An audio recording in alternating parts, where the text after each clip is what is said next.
In this episode of The Road Chose Me, I'm exploring Zimbabwe, all the way from the mountains in the east to stunning Mana Pools National Park and Vic Falls in the west.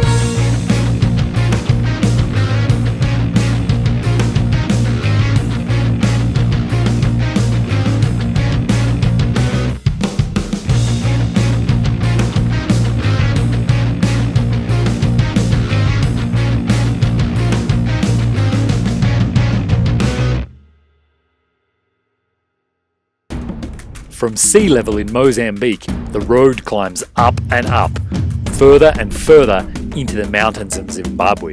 The border crossing is relatively simple, and soon enough, I'm bouncing along tiny mountain roads.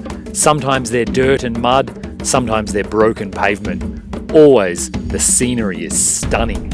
It's almost like being back in the jungle at times, but then it opens out to pine and eucalyptus plantations, which are equally stunning. As you can see, when I burst out of the vegetation, it's absolutely beautiful here. Always on the lookout for mountains to explore, I head straight into the Chimanimani region, famous for its huge mountains, lakes and waterfalls. I find my way to the famous Tessa's Pool and waterfall, and I can't help but go for a swim. It's freezing cold, but wow, is it refreshing. The scenery around here is so breathtaking, it's not even hard to find fantastic places to pose the Jeep. As always, she's the star, I'm just the driver. I continue to explore through the mountains, poking around on little roads that actually remind me a lot of logging roads in Canada. There are a lot of pine and eucalyptus plantations here, and it's obvious these roads only get driven every few years when they're in here harvesting or trimming. It's a fantastic way to see more of the countryside, and I more or less just bumble along. Most of these aren't on my GPS, but I don't really mind. I'm just exploring and finding great places to camp. Speaking of which, Zimbabwe's highest mountain is just there behind the Jeep, and in this next one I got up really early at sunrise. The Jeep is about 20 meters behind me. There's that massive waterfall in the foreground and the beautiful mist over the mountains. I'm usually not too worried about getting lost when I'm out here in the mountains. I know I can always go back the way I came, but more than that, I know the roads probably go somewhere useful, and eventually I'll join back onto something that will get me out. Because I have the Jeep, I know if it's a road, I can probably drive it. Although that being said, there were a few sections on this little one where I did actually drop into low range and use the lockers.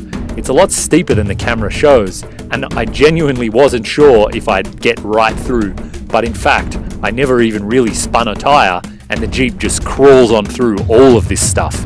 Having all the trees around is pretty reassuring. I knew I could winch out of anything, not really a problem.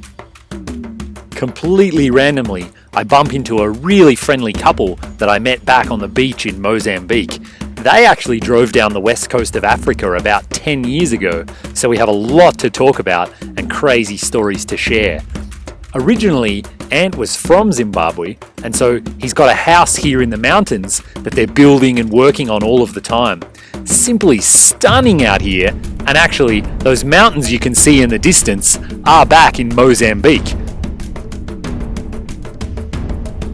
Soon after arriving, we pile the kids into the pickup and head down to the local river to go for a swim. The water is crystal clear, and it's so much fun to float through the little rapids on an old inner tube. Finally, I tear myself away from the mountains and start moving west. I make stops in the capital of Harare, I make my way down to the amazing ruins at Great Zimbabwe, and I even check out Matopus National Park. You can see here the landscape has changed quite significantly. I've dropped a lot of elevation and there's no more mountains. It's actually quite dry and dusty, and thankfully it's still really nice and cool overnight, so I have no trouble sleeping.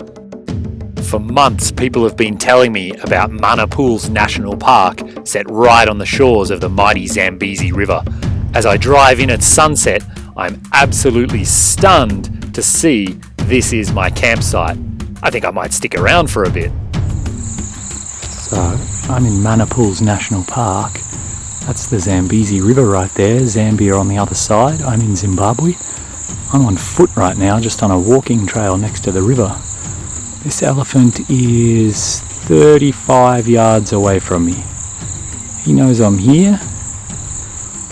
Elephants come through camp here all the time, so I'm not too worried about it. The Jeep is 50 yards behind me, so if I'm lucky, he's going to come on over and say hello to me while I sit in my camp chair right at the Jeep. He's not enormous, but plenty big enough. One of the reasons I came to Manapools National Park is I was told there would be lots of wildlife in camp. So it's early afternoon, I'm sitting here by the Zambezi, I'm reading a book, and the Jeep is right here beside me. And then on the walking path, he's less than 100 yards away right now, that would be an elephant. He knows I'm here, and he's slowly coming down the path. I reckon he's going to get a lot closer yet. Let's see what happens. So the elephant's slowly getting closer. He's down to about 40 yards right now, just eating from the tree. I'm sitting in my chair right next to the Jeep. I'm just going to stay here and see what he does. There he is, having a good look straight at me. He's alright. Now he's about 25 yards away from me. He's just making a huge, big, slow circle around me.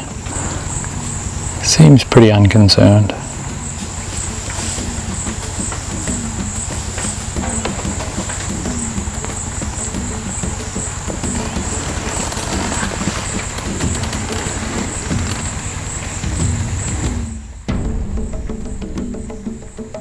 There are a ton of hippos in the river right in front of camp, and I even spot a crocodile not that far from the Jeep at all.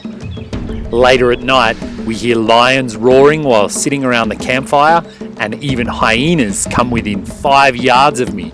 They are sneaky little devils, but they don't give me any trouble. A highlight of Manapools comes when we decide to do a walking safari. You're actually allowed to walk around in here on foot, and of course we opt to get an armed guard who carries around the obligatory AK-47. It so happens that there's a guy here with radio tracking equipment for the extremely rare painted dog. With this tracking equipment, it's pretty simple to find them, and while we're out walking around, we hear two separate groups of lions roaring at each other. I have to tell you, there's no better way to make the hair on the back of your neck stand up than when you're between two different groups of lions who are roaring at each other. Even with the rifle, it didn't feel like a good idea. But the guys assured me lions will never attack a group of more than 3 people. It simply doesn't happen. The painted dogs are really special, and I feel lucky to get to spend 10 minutes watching them in their natural environment. It's actually a really rare animal to spot in Africa. Plenty of people have lived here their whole lives and never seen them. They're so endangered.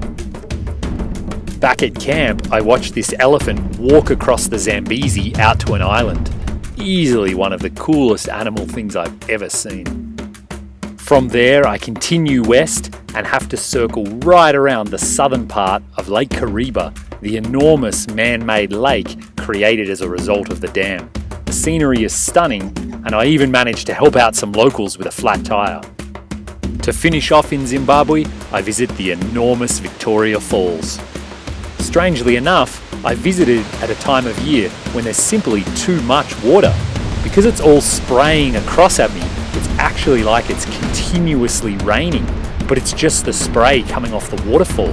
It makes it really hard to see the falls itself, and I basically can't take any photos or videos.